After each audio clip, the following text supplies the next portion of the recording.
BFM Bourse, l'écho du monde. Et nous sommes avec François Rimeux, stratégiste senior chez Crédit Mutuel AM. Bonjour François Rimeux. Bonjour Antoine. Alors ces chiffres de l'inflation PCE, bon c'est vrai, les chiffres de septembre, mais Aude Kersulek nous les donnait, ils sont quand même assez encourageants. On avait cette espèce de cliché, d'image, bon allez 3% d'inflation, de 8 c'est pas pareil, de 8 c'est pas pareil en PCE. Est-ce que pour vous c'est une nouvelle plutôt encourageante ?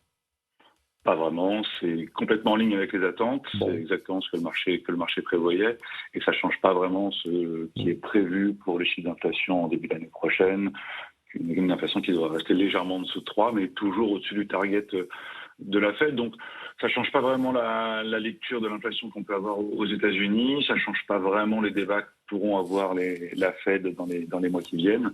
Donc c'est pas vraiment un gros événement pour le marché aujourd'hui. Bon, oui, non, mais on a vu qu'il n'y avait aucune réaction, hein, que ce soit sur les dollars, sur le taux 10 ans, même du côté de Wall Street, il y a peut-être quelques petits gains, mais enfin rien de spécial. Alors, sinon, il y a une question qui se pose. Est-ce que le marché n'anticipe pas un peu trop, on va dire, un gros assouplissement monétaire de la Fed, ainsi que le rôle que pourrait jouer dans le futur Kevin Hassett s'il accède à la présidence de la Fed? C'est un petit peu les deux catalyseurs qui animent le marché en ce moment. Alors, ça dépend comment est-ce qu'on voit les choses. Si on se dit que finalement la nomination de Kevin Hassett, elle devient de plus en plus probable depuis maintenant quelques semaines, on se rend compte que les conséquences sur le marché, elles sont négligeables. Finalement, les niveaux de taux sont quasiment les mêmes sur la courbe américaine. Les niveaux de pente sont elles aussi quasiment les mêmes. Donc, il n'y a pas vraiment de conséquences pour le moment. Donc, est-ce que le marché en fait trop? En tout cas, en termes de pricing de marché, il n'y a pas vraiment de conséquences pour le moment. Et si on regarde la chose de manière un peu plus globale, il y a la nomination de Kevin Hassett, mais il y a aussi la nomination des banquiers régionaux en février prochain, avec potentiellement un peu d'ingérence de l'exécutif dedans. C'est ce qu'a laissé entendre Bessent. Et ça pourrait quand même avoir quelques conséquences sur la couleur de la Fed l'année prochaine et peut-être quand même un peu plus de lecture sympathique du risque inflationniste aux États-Unis.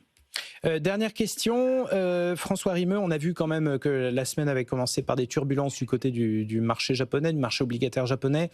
Bon, on n'a pas vu de gros impacts sur le marché obligataire de manière générale. Est-ce que vous pensez que l'incendie est circonscrit ou qu'il pourrait y avoir des reprises ? Et si on regarde la situation japonaise, finalement, elle est très en retard par rapport à celle des autres grands pays développés. L'inflation japonaise, elle est à 3% depuis 3 ans. Elle tourne autour de 3%. Et on a des niveaux de taux qui sont encore bien inférieurs à ça. Donc, optiquement, les taux réels sont encore très négatifs. Donc, la politique monétaire assez accommodante quand on la compare à celle des autres grands pays développés, encore une fois. Donc l'ajustement, il est finalement assez logique, il est assez peu surprenant, hein. Tout le monde était extrêmement prudent sur les taux japonais en début d'année et c'est exactement ce qui se passe. On pourrait plutôt regarder ce qui se passe en Australie, qui est peut-être un peu plus angoissant sur ce qui pourrait arriver aux États-Unis avec des surprises d'inflation à la hausse 4 fois consécutifs. Et si on a la même chose aux États-Unis l'année prochaine, ça pourrait être un wake-up call un peu douloureux pour les marchés. Effectivement, on va surveiller l'Australie aussi. Merci François Rimeux, stratégiste senior chez Crédit Mutuel AM. Merci d'avoir été avec nous pour l'écho du monde.